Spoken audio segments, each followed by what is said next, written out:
দেশি চিংড়ি ভুনা। তো চিংড়িগুলোকে সুন্দর করে কেটে ধুয়ে নিয়েছি, আর এখানে নিয়েছি পেঁয়াজ এবং কাঁচামরিচ। কীভাবে আমি রান্নাটা করছি আপনারা দেখুন। তো দর্শক, আমি এখানে একটি ফ্রাই প্যান নিয়েছি। এখন ফ্রাই প্যানটিতে পরিমাণ মতন তেল দিয়ে দিচ্ছি।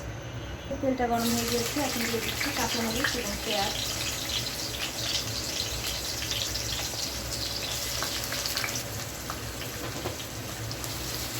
পেঁয়াজটা ভালো করে নেড়ে চেড়ে নিচ্ছি, একটু ভেজে নেব।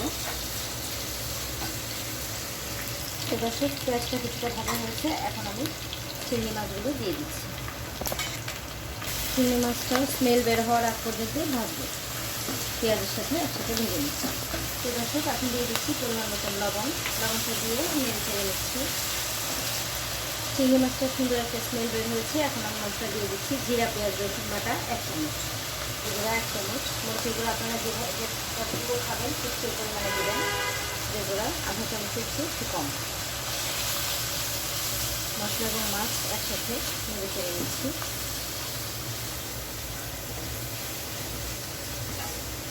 দিয়ে দিচ্ছি পরিমাণ মতন পানি।